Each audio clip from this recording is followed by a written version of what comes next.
Mungkin bersyukur tinggal tersisa beberapa saja gitu ya pertanyaan ini.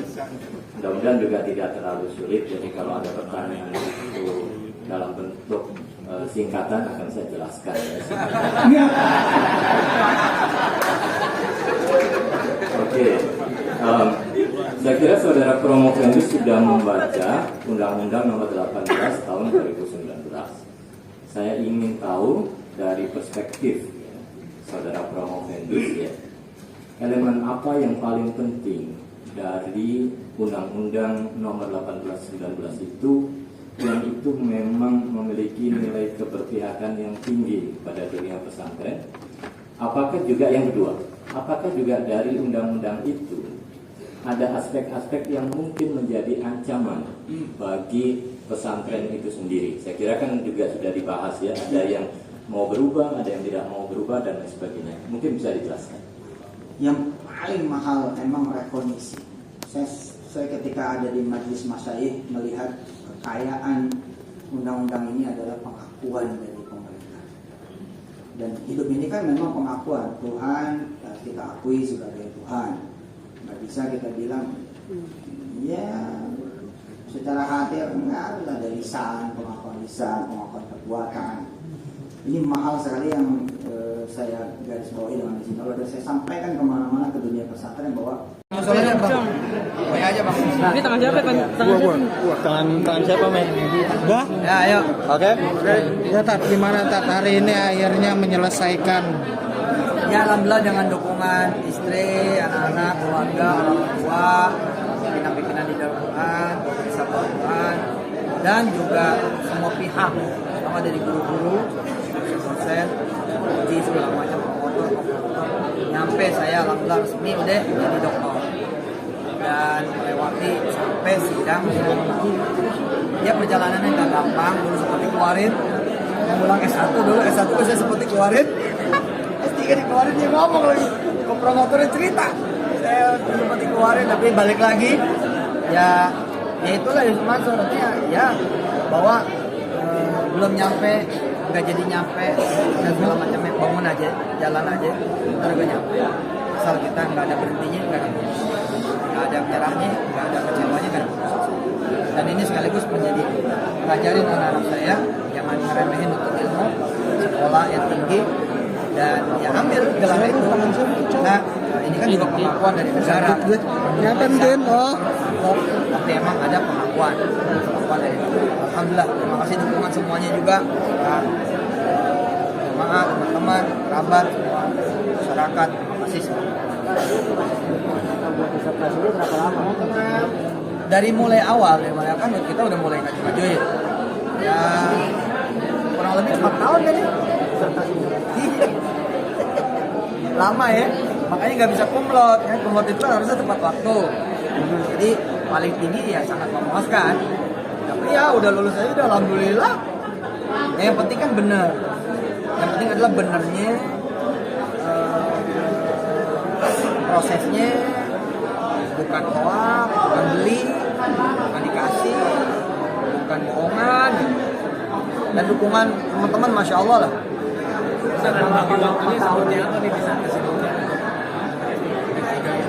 Sebenarnya ketika kita ada tanggung jawab pasti ada waktu.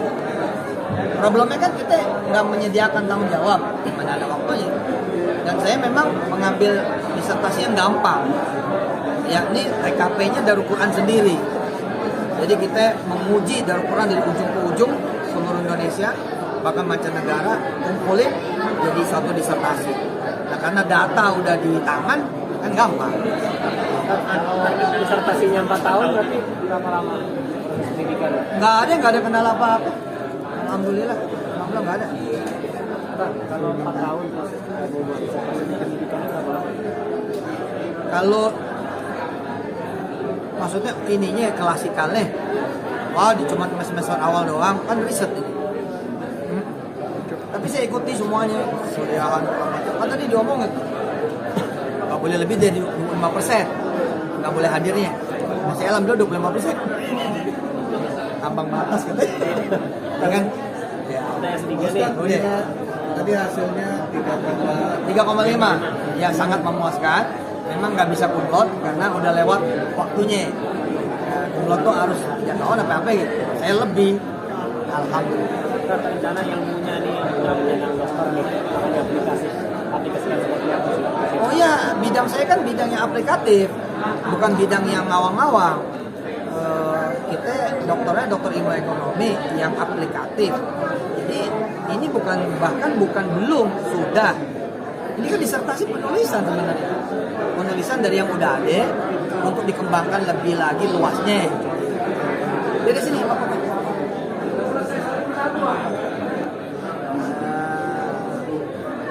Ini. Nah, aku di sini ambil mama. Ini anak-anak saya nih, biar pada jadi dokter semua, Amin. Tapi wajib kasih tantangan nih ke Wira sebagai anak pertama nih. Itu. Apa? Gimana? Ya menjadi motivasi tersendiri pastinya mengikuti jejak ayah dan dengan selesai sampai S2 dan seterusnya, kemudian kembali lagi mengimplementasikan apa yang sudah dipelajari untuk mendedikasikan semuanya ke pesantren lain di situ. Dimana berasal kita di situ, ya situ pula kita kembali. Saya saya private juga ingin juga nanti menjadi jejak ayah. Pastinya insya Allah, dan kan kita nggak tahu juga masa depan akan seperti apa, ikutin jejaknya di bagian yang mana.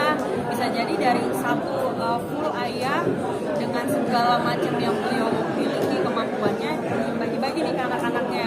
Ada yang ngikutin ahli ustadznya, ada yang ngikutin ahli ekonominya, ada yang ngikutin ahli dokternya, dan kita kan nggak tahu juga seperti apa. Tapi ya pastinya insya Allah mengikuti jejak.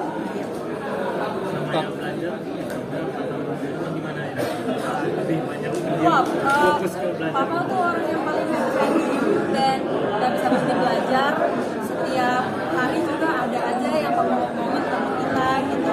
Jadi ada banyak banget ilmu yang diajari. Tadi kan dokter nih membagi waktunya untuk kegiatan keagamaan seperti apa tadi? Semua hidup kita kan agama, nggak ada yang berubah. Saya termasuk yang tidak mendikotomi antara agama dan bukan. Semua hidup ini agama. Ya kita jangan pernah keluar dari Allah aja. Pak, kalau peran istri sama anak-anak seperti apa nih Pak? Pertama dia yang bayar. SPP semesteran. Mengingatkan. Ya udah nolongin kan. Kita kalau lagi online, kan saya alhamdulillah save by online. Jadi gara-gara masuk COVID, aku jadi selesai tuh. Iya loh itu nolong banget loh. Alhamdulillah itu. Waktunya lebih banyak di rumah. Ya, nanti bisa sambil ngerjain yang lain. Dan istri mensupport bahan-bahan, terutama bahan minuman ya, kopi ya. Pokoknya supportnya luar biasa, terutama doa-doa. Nah saya bener-bener nih pengen anak-anak saya ikutin contoh gitu. Artinya kan anak sekarang begini ya, anak sekarang itu kan bilang ngapain sih kuliah, yang penting kuliah. Nggak gitu, kuliah tetap penting. Jangan anggap bisa loh, pasti ada yang baru, pasti ada yang belum. Ayo belajar.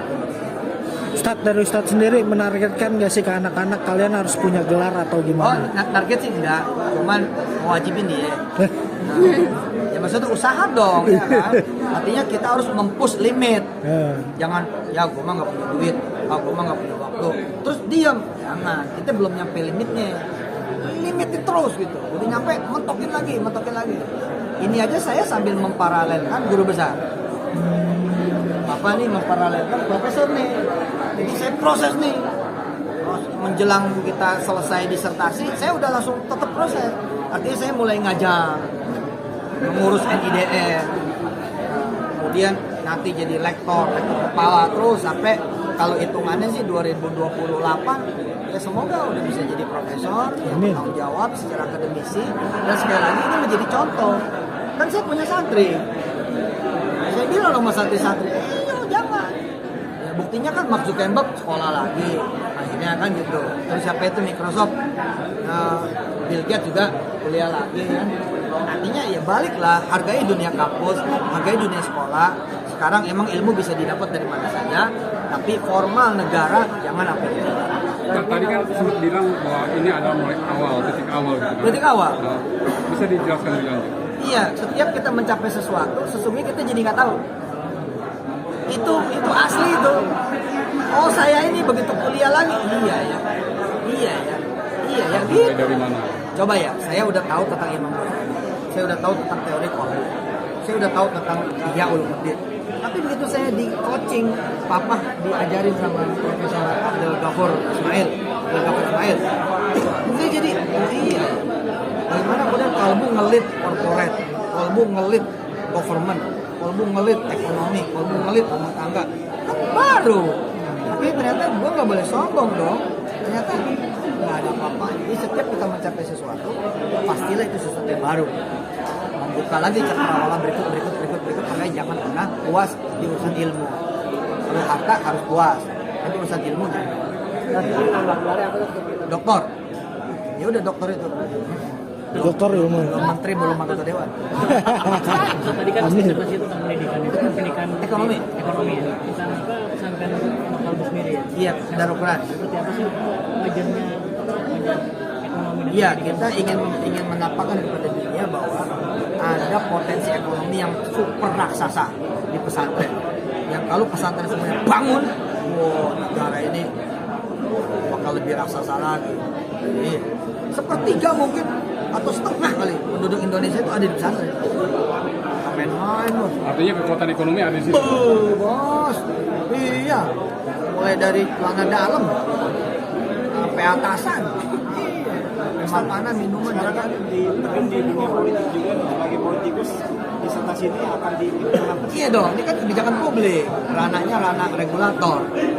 Pas, dananya kita lolos naya nih. Kemarin kan sempat berbicara soal pengelolaan pesantren. Iya membantu, dan negara kan sekarang masuk ke pesantren lewat undang-undang ya yang terbaru, undang-undang tahun 2019, undang-undang nomor 18 tahun 2019. Undang-undang ini membuka pertama rekognisi, pemerintah mengakui keberadaan pesantren. Yang kemudian pemerintah membantu pesantren dengan tidak perlu pesantren khawatir akan adanya intervensi. Jadi kekuasaan, kurikulum, secara mandatori itu tetap nih yang memiliki ya pesantren-pesantren sendiri.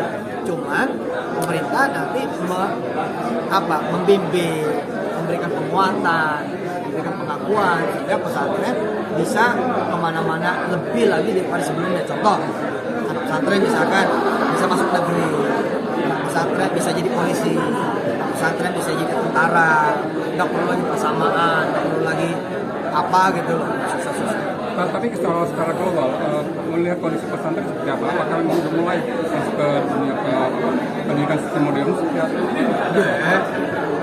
Udah dua dasawarsa nih, udah dua dasawarsa dan dua kayak lebih malah. Dari ukurannya udah 20 tahun, udah masuk ke bukan cuma wajah modern tapi industri, udah jadi industri. Oke. Ustaz, terakhir Ustaz, kalau saya kan prestasi nih sekarang dokter. Pak Ustaz kan sekarang dokter Pak Ustaz. Kalau melihat Ustaz yang pamer gimana Ustaz? Ustaz yang pamer. Flexing gitu. Flexing Pak Ustaz, gimana tuh? Gini, mungkin kita mesti ngeliat nawaitunya. Dan kita kan mesti berbaik sangka. Lihat aja nawaitunya, berbaik sangka aja. Mudah-mudahan baik gitu. Kita bisa ngikutin. Kan nyontoin pinter orang ikut pinter, nyontoin kaya orang ikut kaya. Mudah-mudahan bukan lagi nyontoin lagu, bukan lagi nyontoin sombong. Dan itu kewajiban kita berprasangka baik terhadap apa yang menjadi kalimat dan lelakunya orang lain, siapapun itu adanya. Modalnya adalah berprasangka baik dan kemudian melihatnya emang hanya yang baik-baik aja. Umi, lihat bisa jadi dokter sekarang. Mendampinginya dokter. Mendampinginya seperti apa, Bang?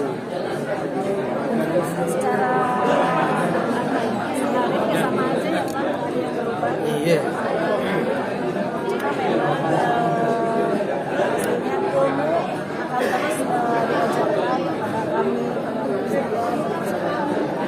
Ini saya lagi S1. Ini KKN termalah penutupan. Iya terus belajar, nggak ada cerita belajar. Bangga nggak Umi udah jadi dokter? Tapi Umi Udah sampai mana? Ini sama KKN dia sekelas nih. S1. Satu. oke deh.